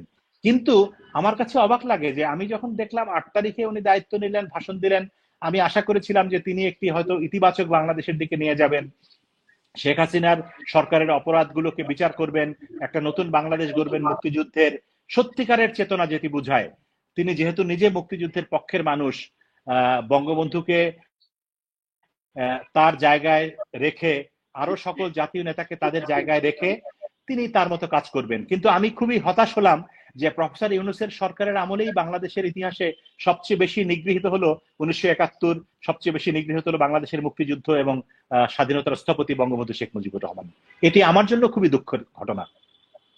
সেটা তো শুধু নিগ্রহের জায়গা। হ্যাঁ, ধরেন হতে পারে যে শেখ হাসিনার আমলে তিনি অনেক নানান ভাবে চাপের মধ্যে ছিলেন, নিগৃহীত ছিলেন, মামলা মোকদ্দমা ছিল, অনেকে মনে করছিলেন যে এটা একটা প্রতিশোধের ব্যাপার কিনা। হ্যাঁ, না না, সেটা তো অনেক শেখ হাসিনার সরকারের বিরুদ্ধে। শেখ হাসিনার সরকারের বিরুদ্ধে উনি যা খুশি তাই করুন, বঙ্গবন্ধু তো ওনার কোনো ক্ষতি করেননি। বাংলাদেশের মুক্তিযুদ্ধ 71 ইতিহাস তো ওনার কোনো ক্ষতি সুনির্দিষ্ট করেননি। করে যে প্রশ্নটি রেখেছি, আপনি বলছেন যে এই সরকার এদেরকে পৃষ্ঠপোষকতা, এই জঙ্গিদেরকে পৃষ্ঠপোষকতা করছে, এই সরকার এই এই এই যে যারা এই মত তৈরি করছে তাদেরকে উৎসাহ দিচ্ছে, রাইট? তো ডক্টর মোহাম্মদ ইউনূস যিনি শান্তিতে নোবেল প্রাইজ পেলেন, আপনি যেই ডক্টর ইউনূসকে নিয়ে গর্বিত, আপনি তার সাক্ষাৎকার গ্রহণ করেছেন, নিশ্চয়ই একটা নোবেল বিজয়ীর সাক্ষাৎকার গ্রহণ করা তো একজন সাংবাদিক হিসেবে গর্বেরই। তো সেখানে দাঁড়িয়ে কি আপনার এখন মনে হয় যে তিনি কেমন করে এদেরকে মানে পৃষ্ঠপোষকতা করছেন, কেমন করে এদেরকে উৎসাহ দিচ্ছেন? আমার কাছে এখন মনে হয় কি, সত্যিকার অর্থে আমি জানি না এই কথার বলার পরে আমি কতটুকু নিরাপদ থাকবো। আমার কাছে মনে হয় যে প্রফেসর ইউনূস আসলে নিজের বুদ্ধিতে সবকিছু করছেন তা না, তারও পিছনে কোনো একটা শক্তি আছে যে শক্তি ওনাকে পরিচালিত করছে, এবং সেই শক্তি যেভাবে বলছেন উনি সেভাবেই কাজ করছেন। এবং সেই শক্তি ডেফিনেটলি বৈষম্য বিরোধী ছাত্র আন্দোলন বা এনসিপি বা বাংলাদেশের তথাকথিত আন্দোলনকারী ছাত্র সমাজ না, এর বাইরে কোনো বৃহত্তর শক্তির ইন্ধনে ইঙ্গিতে তিনি কাজ করছেন বলে আমার কাছে মনে হয়। এই বিষয়ে আমি আপনাকে আর প্রশ্ন করব না, কারণ আমি চাই আপনি নিরাপদে থাকুন। আসাদ নূর যদি কিছু বলেন। জি, অনেক ধন্যবাদ। আমি এই প্রশ্নটা তো এরকমই যে তাকে আমি কি মনে করেছিলাম, প্রফেসর ইউনূসকে, তাই তো? স্বাভাবিকভাবে আমি বাংলাদেশের যে কোনো জাতিগোষ্ঠীর চেয়ে বেশি সংখ্যালঘু, কারণ আমার ধর্মীয় অবিশ্বাসের কাছে। ওইটা না, মামুন ভাই যেখানে থেমেছেন যে তার পেছনে, ডক্টর মোহাম্মদ ইউনূসের পেছনে অনেক বড় কোনো শক্তি আছে, এইটি বলুন। আমি ওখানে যাচ্ছি। যে আমি ডক্টর মোহাম্মদ ইউনূস যে ধর্মে বিশ্বাসী নন এটা আমি জানি, খুব ভালোভাবে জানি। তিনি ক্ষমতা নেওয়ার আগে আমি জানি। আমি খুশি হয়েছিলাম যে উনি বাংলাদেশটাকে বোধহয় সত্যিকার অর্থে বদলাবেন, যেটা আমার শেখ হাসিনার উপরে অভিযোগ ছিল। তিনি ইসলামিস্টদেরকে তোষণের মাধ্যমে চেষ্টা করেছিলেন ধর্মীয় যে দাঙ্গা এগুলো বন্ধ করার। তো আমার মনে হয়েছিল এইভাবে হবে না, যেটা ডক্টর মোহাম্মদ ইউনূস পারবেন। অন্ততপক্ষে না পারলে একটা প্লট তিনি তৈরি করবেন যেটার মাধ্যমে আমরা সবার মর্যাদা পাবো। দেখেন, এখানে এসে অনেকেই কিন্তু জয় মামুন ভাইকে নিয়ে কটু কথা বলবেন, আপনাকে নিয়েও কটু কথা বলবেন। কেন আমি এই ফ্রেমে আছি? কারণ আমি ধর্মে বিশ্বাস করি না। অথচ এই মানুষটি আবার খুব আনন্দিত যেখানে খতিবকে গিয়ে কোপ দেওয়া হয়েছে। কোনো না ধর্মে অবিশ্বাসী ব্যক্তি কিন্তু কোনো খতিবকে গিয়ে কোপ দেয় না এই যাবত, এমনকি কোনো একটা মসজিদে গিয়ে ঢিল মারেনি। এবং তারা বিশ্বাস করে যে আমরা পৃথিবীতে থাকবোই না অন্য কারোর সাথে, মানে কোনো সাংবাদিক, কোনো মানে আপনাদের মতো প্রথিতযশা ব্যক্তির সাথে ফ্রেম শেয়ার আমি কেন করব, এটা করা যাবে না। এই জিনিসটা যারা বিশ্বাস করে তারাই কিন্তু কোপ দেয় কি। তো এই কোপ যারা দেয় তাদেরকে ডক্টর মোহাম্মদ ইউনূসের মতো একজন অবিশ্বাসী, আমি দায়িত্ব নিয়ে বলছি, যারা এসে এখানে বকাঝকা করছে তারা কিন্তু আবার ডক্টর মোহাম্মদ ইউনূসকে মেনে নিয়েছেন। এই যে মেনে এই ইসলামিস্টরা নেবেন ডক্টর মোহাম্মদ ইউনূসকে, এইটা যারা ডক্টর মোহাম্মদ ইউনূসের পেছনে আছেন তারা জানেন। আমি আপনাকে আরেকটা জিনিস কানেক্ট করে দিই, এটা হাইপোথেটিক্যালি ধরে নিতে পারেন। আমি খোঁজ নিয়েছি, ধর্মে অবিশ্বাসী যারা রয়েছেন, যাদেরকে ব্লগারদের হত্যা করা হয়েছে, তাদের সবার নামে এটা প্রমাণিত যে তারা ধর্মে বিশ্বাসী ছিলেন না। কারো কারোর মতে তারা খুব খারাপ সমালোচক ছিলেন। তাদেরকে ওই হত্যার পরেও অনেকে জাস্টিফিকেশন নিয়ে এসেছিলেন যে তারা এরকম না বললেই তো হতো, মানে যেমন এগুলো বলেছে হত্যা বইতো। তাদের ছবি মেট্রো রেলের পিলারে কে এঁকেছে, আমি এটা খোঁজ নেওয়ার চেষ্টা করেছি, কারণ আমি যারা ধর্মে অবিশ্বাসী রয়েছেন বা যারা এই প্ল্যান করেন তাদেরকে মোটামুটি আমি সবাইকে চিনি, এবং এই চেনাটাই স্বাভাবিক। তাদের সবাই অস্বীকার করেছেন এই কাজটি তারা কেউ করেনি। তাহলে করলোটাকে? আপনার মনে আছে অভিজিৎ রায়কে যখন হত্যা করা হচ্ছে, কার হাতে অভিজিৎ রায়ের ঘিলুটটা ছিল? তিনি ফটো সাংবাদিকের কথাই বলি, নাম নিচ্ছি না। তাকে আমি দেখেছি ব্যক্তিগতভাবে তিনি কি মনে করেন আর কি পোস্ট করেন। আমি বুঝি যে তিনি অ্যাসাইন্ড, তার এটা করার উপায় নাই। আমি তাকে লজ্জা দিয়েছিলাম অনেক জায়গায়, তিনি মানে এড়িয়ে গেছেন বিষয়টা। আমি তার যারা আরো বস আছেন তাদের উদ্দেশ্য কর্তব্য জানি, এখন মেলাতে পারে। আমার মনে পড়ে ডক্টর মোহাম্মদ ইউনূসের সামনে গিয়ে একজন ব্যক্তি যখন খুব তাকে, এটাকে প্রমোট বলবো না, খুব স্যার বলছিলেন, উৎসাহ দিচ্ছিলেন, তিনি আবার অনেক জায়গায় বলতেন যে হ্যাঁ, বাংলাদেশে থেকে সাংবাদিকতা করা যাবে না কেন, আমরা কি বাংলাদেশে সাংবাদিকতা করি নাই, কাকে ভয় পাইছি সবাইকে। তিনি আবার ইসলামপন্থীদের এখন sir sir sir sir sir মানে আরো অনেকগুলো উপাধিও দেন, আমরা শিখি ভালোই। মানে এই এই এই বিষয়গুলো আপনাকে মেলাতে হবে। কে পিলারে ব্লগারদের ছবি এঁকেছে, এটা কার দায়িত্ব ছিল? ডক্টর মোহাম্মদ ইউনূসের পক্ষ অবস্থান তো স্পষ্ট, তাহলে আর কে আছে? জামাত আছে। আমাদেরকে কার ছিল এইটা সবাই আমরা জানি। বলছি আমি, বাংলাদেশে এমন কোন রাজনৈতিক দল নাই যারা ব্লগারদের ছবি মেট্রো রেলের ওখানে যেয়ে বসাবেন, বা যারা চারুকলার আছেন বা যারা প্রগতিশীল মানুষ তারা। দায়িত্ব ছিল, নাম বলুন। বাংলাদেশে আরজিন নামের একজন শিল্পী, কালা বাজায় বাসি একটা গান খুব বিখ্যাত হয়েছে, তিনি এসে নেচে গেলেন। আমি আপনাকে আগে একবার বলেছিলাম, তিনি নেচে গেলেন বলতে অর্থে তিনি তার মিউজিক ভিডিওর ফটোশুট ভিডিও শুট করলেন, এবং বাংলাদেশের আর অনেক সমকামীদের অধিকার নিয়ে সোচ্চার বা মানে তাদের অ্যাক্টিভিস্ট বলবো না, কিন্তু তারা খুব পরিচিত মুখ, বিভিন্ন শিল্পী, এবং তারা এই সমকামী হওয়ার কারণে বা ট্রান্সজেন্ডার হওয়ার কারণে বিভিন্ন সময় আলোচনায় এসেছিলেন। তাদেরকে নিয়ে একটা সুন্দর মেলা বসলো, যে প্রত্যেকটা মানুষের অধিকার আমি চাই, প্রতিটি মানুষের অধিকার, তার মর্যাদা থাকবে। হঠাৎ করে এই মেলা দেখে আমি একটু অবাক হলাম, যেখানে একদিকে ডানপন্থীদের মানে মসজিদে ঢুকে গিয়ে কুপিয়ে আসে, সেখানে আমার সেই পরিচিত মুখরা, সমকামীরা এসে গান গাইছেন, নাচছেন, ভিডিও করছেন। তাদের নিরাপত্তা কে দিচ্ছে? ক্যামেরার পেছনে কে আছে দেখার চেষ্টা করলাম, তাদের বিভিন্ন সোশ্যাল মিডিয়া পোস্ট খুঁজে খুঁজে কিছু পেলাম না। আবার এই যে ব্লগারদের ছবি আঁকা, এগুলো অ্যাসাইনমেন্টের অংশ, এবং আমি মনে করি এটা আমেরিকার ওই যে ডক্টর মোহাম্মদ ইউনূসকে আমি মনে করি তাকে 40 বছর ধরে তৈরি করেছে আমেরিকা, তাকে এই দেশে পাঠিয়ে তাকে ইসলামিস্টদের আরো আরো আরো তো আরো আরো ধোয়া দেওয়া হয়েছে। আর এরা এরা আসলেই বোকা, যারা এদের ভালো চায়। এই ধরেন অনেক মানুষ ধর্মভীরু, ভালো, সবার ধর্মের অধিকার আছে, কিন্তু ধর্মান্ধদের যারা ধোয়া দেয়, যারা লাফায়, তাদেরকে আমরা চেষ্টা করি যে এটা না করার জন্য, কারণ এটা করলে কি ক্ষতিটা হয়। আমেরিকার হয়তো কোনো দুর্বিসন্ধি আছে এই দেশে, তাদের কোনো নিয়ন্ত্রণ দরকার, ভারত চায়নাকে বা অন্য কাউকে শিক্ষা দেওয়ার জন্য তাদের এখানে একটা বড় বেস দরকার, এবং সেটার জন্য এই দেশটা যে একটা একটা একটা ভয়ঙ্কর ইসলামিস্ট দেশ, এটা প্রমাণ করার হয়তো দরকার। তারাই এটা করছে। আবার ধরেন ডক্টর মোহাম্মদ ইউনূস, কিছু কিছু জায়গায় তো পশ্চিমাদের কিছু কিছু দাগ আছে, যে দাগের বাইরে আপনি যেতে পারবেন না। আপনি যত বড় সমকামী বিদ্বেষী হন, আপনি এই পশ্চিমের দেশে স্কুলগুলোতে আপনি ফ্ল্যাগ পাবেন, রেইনবো ফ্ল্যাগ, হাঁটতে বসতে উঠতে বসতে সকল সরকারি দপ্তরগুলোতে আপনি বেসগুলো আপনাকে ধারণ করতে হবে, যতই ঘৃণা। এটা মানে কি? এটা হচ্ছে যে স্বাভাবিকীকরণের চেষ্টা। ডক্টর মোহাম্মদ ইউনূস একজন এত লিবারাল মানুষ, তাদের কাছে তো মানে আমি একজন সাধারণ মানুষ, আমি জানি উনি ধর্মবিশ্বাস করেন না, এবং ব্যক্তি জীবনে কোথায় কোথায় ধর্মবিশ্বাস করেননি, কি কি কথা বলেছেন। তো যাদের সাথে বসে উনি ডিনার করেন, আরো অনেক খোঁজ গল্প করেন, তারা কি তার ধর্মবিশ্বাস বা তার অবস্থান জানেন না? তার কোন জায়গায় এই সকল মানুষের সমতার জন্য মানে এলজিবিটি কিউ কমিউনিটিকে ডোনেট করেছেন, আর এগুলো তো তারা জানেন। তো সেটার তো একটা লেজ রাখতে হয়, সেই লেজ রাখার চেষ্টা।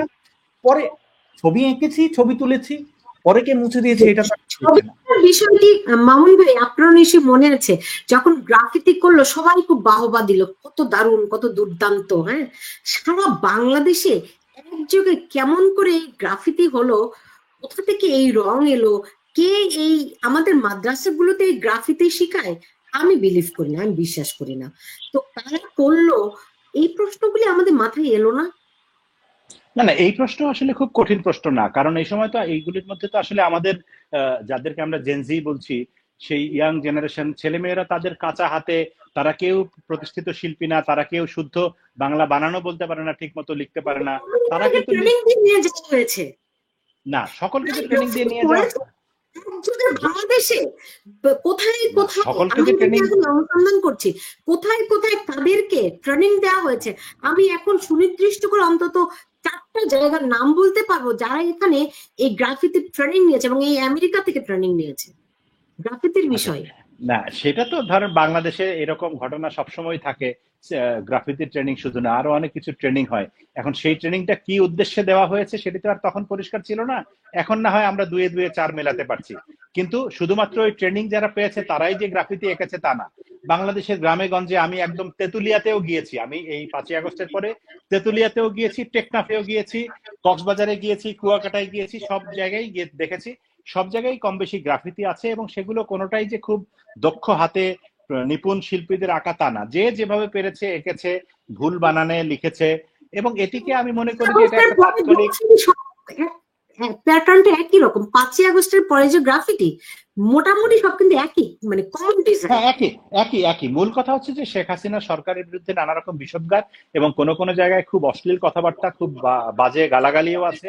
আর হচ্ছে কিছু নজরুলের গানের লাইন, কিছু কবিতার লাইন, কিছু দেশাত্মবোধক স্লোগান ইত্যাদি। এগুলি তো। আর হচ্ছে ওই যে কি বলে, আবু সাইদের ছবির ওই যে একটা গ্রাফিক্স 2 হাত 2 দিকে তোলা, সেরকম। মানে ঘুরে ফিরে তো ওই একই জিনিস। তো আমার কাছে এটিকে খুব বড় জিনিস মনে হয় না যে গ্রাফিতির ট্রেনিং দিয়ে তাদেরকে আগে থেকে তৈরি করা হয়েছিল সারা দেশে। আমি বলেছি যে অ্যারাবিক যেই ইয়েগুলো, ডিজাইন গুলো, না, এটা খুব খুব বড় মানে তর্কের বিষয় না। আমরা বরং আমাদের সময় শেষ, যদি খুব খুব বড় কোনো ইস্যু থাকলে সেটা নিয়ে আমরা কথা বলতে পারি, যদি শেষ, কারণ 1 ঘন্টা তো প্রায়। চাচ্ছিলাম কি, আমি বলতে চাচ্ছিলাম কি, যে ধরেন ডক্টর ইউনূসের পেছনে তারা আছে, কি আছে, এর চেয়েও যেটি বড় বিষয়, সেই শক্তি তো সব সময় সারা পৃথিবীতে সব দেশেই কোনো না কোনো ভাবে সক্রিয় থাকে।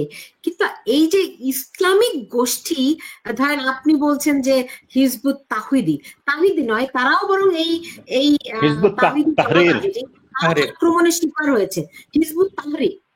হিজবুত তাহরীর জঙ্গি নিষিদ্ধ গোষ্ঠী। তাদের এই ধরনের জঙ্গি গোষ্ঠীগুলো যারা জেলখানায় পলাতক ছিল, তাদেরকে 19শে জুলাইয়ের পরে তাদেরকে জেলখানাগুলো থেকে বের করা হলো। এইসব কাণ্ড যে ঘটে বাংলাদেশকে, যে এখন আমি ওই আজকের এই যে পুরান ঢাকার ওই ব্যবসায়ীর মতো যাকে থেতলে দেওয়া হয়েছে, তো সবাই মিলে এখন আমরা যে বাংলাদেশটাকে এরকম থেতলে মৃত করে ফেললাম, এখান থেকে কি আর এখন বাংলাদেশ আইসিইউতে আছে, নাকি বাংলাদেশ দাফন কফিনের শেষ পেরেকটিও মারা হয়ে গেছে? আমি বলবো, জি জি। আমি খুব এত সহজে এত অল্পতে হতাশ হতে রাজি নই। আমি মনে করি যেই জাতি 71 সালে মুক্তিযুদ্ধ করে এই দেশকে স্বাধীন করেছে, এবং তারও আগের থেকে আপনি যদি দেখেন যে 52 ভাষা আন্দোলন থেকে শুরু করে প্রত্যেকটা বাঙালির যত অর্জন, সবই তো আসলে প্রাণের বিনিময়ে, রক্তের বিনিময়ে অর্জনগুলো হয়েছে, এবং তার মধ্যে নানা রকম ষড়যন্ত্র ছিল। সেই ষড়যন্ত্র 71-এও আমরা দেখেছি, তার পরবর্তী সময়েও দেখেছি। সেই ষড়যন্ত্র ছিন্ন করেই বাঙালি আসলে তার মর্যাদা, তার আসন বা তার স্বাধীনতা, তার আত্মমর্যাদা ধরে রেখেছে। আমি মনে করি যে আগামীতেও বাংলাদেশ তার আসল প্রকৃত যে অসাম্প্রদায়িক চেতনার যে জায়গা, অসাম্প্রদায়িকতা বলতে অনেকে অনেক রকম ব্যাখ্যা করে। আমি বলতে চাই যে বাংলাদেশ শুধুমাত্র মুসলমানের দেশ না, শুধুমাত্র হিন্দুর দেশ না, এটা ভারতের উপনিবেশ না, পাকিস্তানের উপনিবেশ না, আমেরিকার উপনিবেশ না। বাংলাদেশ একটা স্বাধীন ভূখণ্ড। এই ভূখণ্ডে এদেশের হিন্দু, মুসলিম, বৌদ্ধ, খ্রিস্টান সবাই মিলে একসঙ্গে থাকবে। এদেশের নারী পুরুষ সবাই সমানভাবে অধিকার নিয়ে চলবে। সেরকম একটা বাংলাদেশ গড়ার যে স্বপ্ন, সেই স্বপ্ন নিয়েই তো আসলে মুক্তিযুদ্ধ হয়েছিল। সেই স্বপ্ন কোনো না কোনো ভাবে আবারও প্রতিষ্ঠিত হবে, এবং সেজন্য আবারও আমাদেরকে রক্ত দিতে হবে, আমাদের সন্তানদেরকে রক্ত দিতে হবে। এখন আপনি আইসিইউ বলেন, কফিনের কাপড় বলেন, যাই বলেন, এগুলো একটা সাময়িক এক ধরনের ট্রমা। এই ট্রমা কাটিয়ে বাংলাদেশ উঠবে বলে আমি বিশ্বাস করি, এবং সকল ষড়যন্ত্রের জাল ছিন্ন করে বাংলাদেশ নিঃসন্দেহে উঠে দাঁড়াবে। কারণ এই যে আমরা শুরু থেকে বলছিলাম যে আমরা প্রতারিত হয়েছি, আমার সন্তানরাও প্রতারিত হয়েছে। আমার সন্তান থেকে শুরু করে আমি আমার ভাইয়ের, বন্ধুর, অনেক বোনের ছেলে মেয়েদেরকে তো দেখি তারা 5ই আগস্টের আগে জুলাই আন্দোলনের রাস্তায় নেমেছিল, তারাও মনে করে যে তারা প্রতারিত হয়েছে। ফলে তাদের এখন ওই সময়ের আন্দোলনের ডাকে যে পরিমাণ মানুষ রাস্তায় নেমেছিল, এখন দেখি যে কোন কোন দলের নেতারা বলেন যে আমরা আবার ডাক দিব। তো ডাক দেন না, দেখি না কয়জন লোক আসে। তো এই যে কেউ নাই তাদের সঙ্গে, এটাই প্রমাণ করে যে বাংলাদেশ আবার ঘুরে দাঁড়াবে, আবার মাথা তুলে দাঁড়াবে, এবং বাংলাদেশ পরাজিত হবার নয়। মানে জ্বলে পুড়ে ছারখার, সুকান্তর সেই কবিতা যে জ্বলে পুড়ে ছারখার তবু মাথা নোয়াবার নয়। আমরা জ্বলে পুড়ে ছারখার হব, কিন্তু সেই ওই কি বলে ফিনিক্স পাখির মতো সেই ছায়ের ভিতর থেকে, ভস্যের ভিতর থেকে ঠিকই একদিন মাথা তুলে দাঁড়াবো। এটি আমি বিশ্বাস করে, আমি যদি মরেও যাই কালকে, আমি এই বিশ্বাস নিয়ে মরতে চাই। মামুন ভাই, আমিও আসলে এই বিশ্বাসটি করি। আমি নিশ্চিত যে আসাদ নূরও এই বিশ্বাসটি রাখে, কারণ সত্যি সত্যি আমরা হচ্ছে গিয়ে সেই অদম্য জাতি, ফিনিক্স পাখির মতোই আমাদেরকে একদম মানে পিষতে পিষতে নিষ্পেষিত করা হয়, কিন্তু ওই পুড়তে পুড়তে যেমন খাঁটি শোনা হয়, সেরকম আমরাও পুড়তে পুড়তে জ্বলতে জ্বলতে ছারখার হতে হতে আগুনের ভস্ম থেকে আবার আমরা দাঁড়িয়ে যাই। হয়তো এখন খুবই একটা ভয়ঙ্কর সময় পার করছে বাংলাদেশ, কিন্তু এই যে মামুন ভাই বললেন যে আমরা আমরা আমরা প্রতারিত হয়েছি, কিন্তু আহ, আমরা ঘুরে দাঁড়াবো। আমাদের যে সন্তানরা প্রতারিত হয়েছে, যাদের যাদের অবস্থা দেখে আমাদের বিবেক জাগ্রত হয়েছিল, আমাদেরকে রুখে দাঁড়াতে হয়েছে, এই তারাই, আমাদের সেই সন্তানরাই আবার বাংলাদেশকে সঠিক পথে নিয়ে আসবে, সেই প্রত্যাশা আমরা নিশ্চয়ই রাখি, তাদের উপর ভরসাও রাখি আমরা। সেই দিন খুব দ্রুত আসুক, যেন বাংলাদেশ আবারও দ্রুত ঘুরে দাঁড়ায়, সেই প্রত্যাশা রাখছি। আসাদ নূর শেষ মুহূর্তে কিছু বলতে আছে? 30 সেকেন্ডের মধ্যে বলে ফেলুন আসাদ নূর। হ্যাঁ, আমি শুধু বলবো যে আমি একজন পতাকা বিক্রেতাকে চিনি, যিনি হাজার হাজার পতাকা একসাথে বানান, যার কারখানা আছে। আমি নাম বলছি না, শহরের নাম বলছি না। তিনি হিজবুত তাহরিরের পতাকার অর্ডার পেয়েছিলেন প্রথম, এবং এই যে হিজবুত তাওহীদ, একটা হিজবুত তাহরির জঙ্গি সংগঠন, তাদের পতাকা, তার ধারণা ওই যে ব্যক্তি অর্ডারটা এবং তাকে পতাকা বানানোর জন্য বলেছিলেন, তিনি একটা কোন একটা গোয়েন্দা সংস্থার লোক। এখন একজন মানে সরকার রাষ্ট্রীয়ভাবে কেন হিজবুত তাহরিরের পতাকা, এই যে সাদা পতাকা কালো পতাকা দেখাতে হবে, সেটা নিশ্চয়ই আমার মুসলমান বন্ধুরা জানবেন, কারণ কোনো দেশে কোনো প্রাণ হানি হোক সেটা আমি চাই না। নিজের সচেতন হলে অন্য কেউ সুযোগ নিতে পারে না। আমার দেশটা যেন গাজা না হয়, এটা আমি চাইবো। আর আমার জাতীয় সঙ্গীতের ওই লাইনটা আমি বারবার বলবো, মাতর বদনখানি মলিন হলে আমি নয়ন জলে ভাসি। জলে ভাসবো, নয়ন নয়ন জলে ভাসলেও তো হবে না, একটা সময় মানুষও রাস্তায় নেমে আসবে। জয়মোহন ভাই যে কথাটা বলছেন, আমি তাই বিশ্বাস করি এই বাংলাদেশের মানুষকে দমিয়ে রাখা বা অন্যদিকে ধাবিত করার সুযোগ নেই। মানুষই সকল ক্ষমতার উৎস, সকল শক্তির উৎস, নিশ্চয়ই মানুষ রুখে দাঁড়াবে। এভাবে আমরা কখনোই বাংলাদেশকে হারতে দিতে পারি না, সেই প্রত্যাশা রাখছি। বাংলাদেশ আবার জেগে উঠুক, বেঁচে উঠুক, সেই প্রত্যাশা রাখছি। জয় মামুন এবং আসাদ নূর, আপনাদের দুজনকে অনেক ধন্যবাদ জানাচ্ছি আমার সঙ্গে যুক্ত থাকার জন্য। আপনারা ভালো থাকুন।